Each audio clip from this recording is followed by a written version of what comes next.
Om Shri Ganeshaya Namaha. Om Shri Saraswati Devyai Namaha. Om Shri Gurubhyo Namaha. Om Sai Ram. Anantakoti Brahmandanayaka Maharajadiraja Yogiraja Parabrahma Sachitananda Bhakta Pratipalaka Samartha Sadguru Shegon Nivasi Shri Gajanan Maharaj Ki Jai. Shri Gajanan Maharaj Vijay Granth, Chapter 13. Shri Ganeshaya Namaha, O Shri Hari, the Saint Supreme, Ocean of Kindness, beloved of Gop and Gopis, God Brahma, came to steal cows and calves in Gokul to have a fitful darshan of you. You turned yourself into those forms to please him. You killed Kalia, serpent of the Yamuna river, to free the gopis of his menace forever.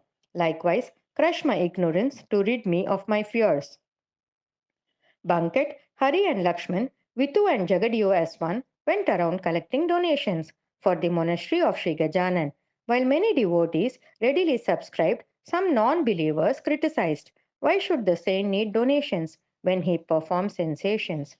Why should he ask for money from others when he can get it straight from Kuber's coffers? Jagadiyo laughed at their mischief and said, "The money we need is for your sake. Maharaj doesn't require a temple or a hood. The construction is for your own good. This universe is his monastery. Forests are his gardens of pleasant diversity. This earth is his bed of limitless spread. All the eight siddhis are awaiting his summons. His splendor is entirely beyond conception. How can a candle help the sun in diffusing darkness? How can a watchman surpass the king's glory? One pious deed is enough to fulfill your dreams. Remedies curing ills are futile for soul's esteem. Diseases threaten the body, not the spirit. Soul is eternal. It has no birth or demise. You have to accumulate good deeds and blessings to enjoy and protect your well being. If you consider your affluence as a body and bad habits as a malady, the disease can be removed indeed by performing pious deeds. Thus build up piety to your credit, with no apprehension in your mind. Sow seeds of good deeds to reap the benefit. Don't scatter seeds on a rocky surface. They will never sprout and will go waste. Bad habits and thoughts are such spots. Seeds sown there will be eaten by roaches and ants. There is no piety like reverence to saints. Sri Gajanan today is a jewel amongst them. A donation to such a cause will multiply your credit. A seed sown in soil brings forth more yield. Similar is the effect of good charity. The critics were subdued by his advice. All arguments go haywire when confronted with facts and figures. Contributions poured because of influential people. Ordinary folks cannot contribute such donations. A compound wall was soon built around the lot. People of Shagon gathered to help the cause. Bullock carried material for construction. Saint Gajanan watched them from his residence. He thought that the work may gather speed if he shifts to the site of the construction indeed. He jumped on a cart carrying sand. The driver stepped down as he was a mahar. Why so? Asked the saint. I don't care whether you are untouchable or an esquire. The mahar said, it is not appropriate for me to sit next to a saint. God Hanuman was a devotee of Sri Ram, but never sat next to him at all. So be it, I don't object, said the saint. O bullock, just take the cart on the right trail.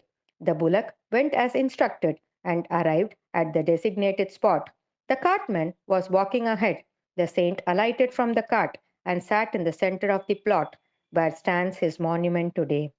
This spot falls in between two survey numbers, 43 and 45 of the lot. Construction with this as a center would mean encroachment on an outer piece of land. The trust was granted only an acre, but with such a situation, violation would occur. They did it as the collector had agreed to allot more after gauging how the work proceeds. Some mischievous elements reported this to the government. Devotees were disturbed and informed the saint that an officer Joshi would inquire into the incident. Sri Gajanan Maharaj laughed and said that the fine imposed would be exempted. It can be true. Joshi inspected the matter and waived the charges in his order. Hari Patel was especially happy. Words of Maharaj don't go in vain. Last time, in a similar case, the saint had said, don't be afraid. And it did come true that I was saved. Similar incident has recurred today. His kind words won't go astray. They can never remain empty. Devotees from far and near gathered together at the saint's feet and offered prayers. Some incidents at the new monastery soon became noteworthy.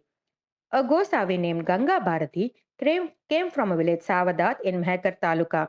He suffered from leprosy and had scars all over his body. The disease had worn out his fingertips, his skin was red and suffered from an itch. He was totally tired of his sufferings. He heard of the saint and came for his blessings. Devotees did not allow him near the saint. The disease is contagious, as they said.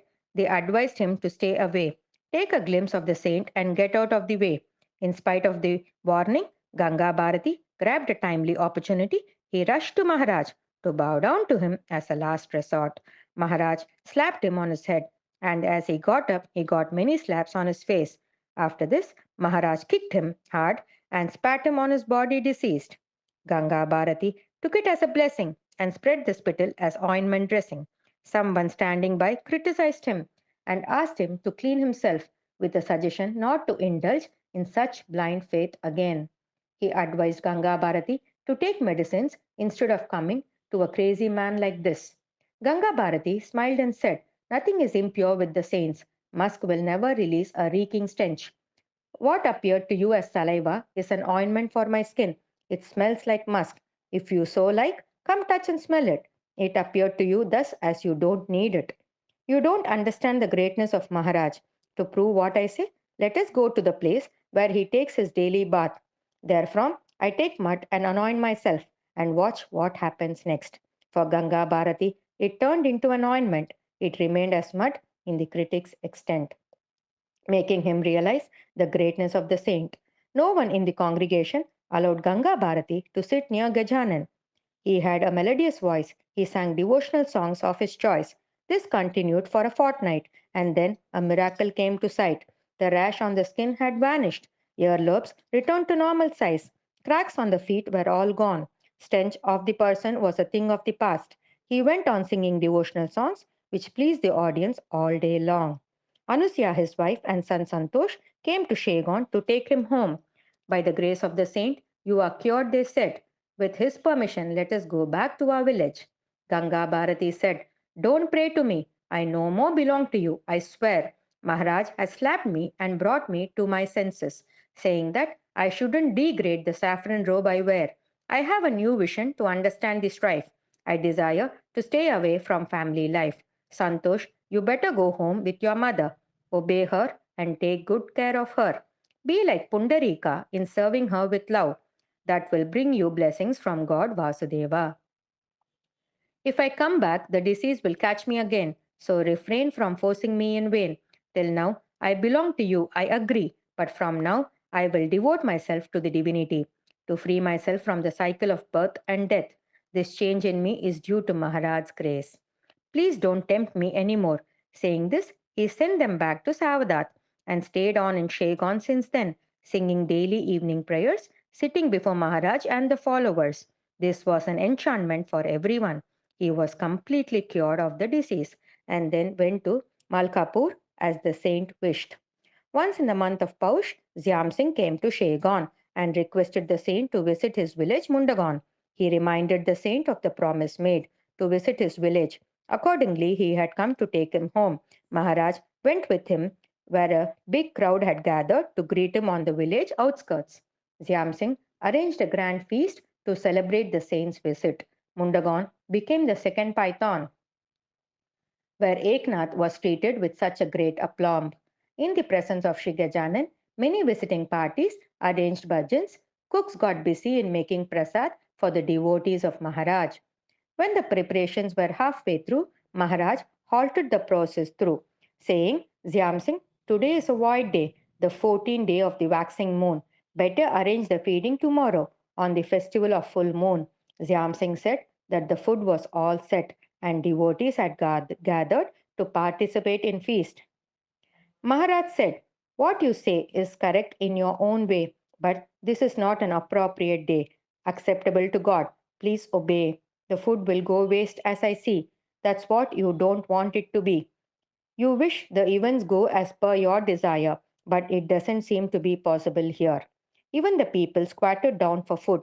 Suddenly, the sky changed its mood. Clouds gathered and poured rain. Then a thunderstorm lashed again.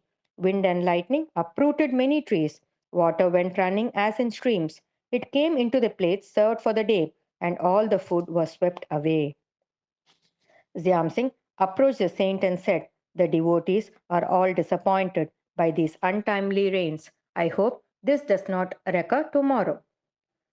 This is not our rainy season, we all know. It appears the storm lashed this region only to spoil the food preparation. Our crops may be destroyed by such precipitation. People will taunt me by asking, "Is this a reward your piety brings?" The saint said it won't happen the next day. He just looked up at the clouds and they cleared. They all vanished and the sky was clear. Sun brightened up the entire atmosphere. Such was the supremacy of the saint's stare. Next day, the devotees enjoyed the fair. The tradition of feeding people on this day continues at Mundagon even today. Zyam Singh surrendered all his estate at the feet of the revered saint. Many residents of Mundagon village became disciples of Gajanan the saint. Pundalik Bokre was one amongst the people, a sturdy young man of principle. He was the only son of Ukirda, the farmer.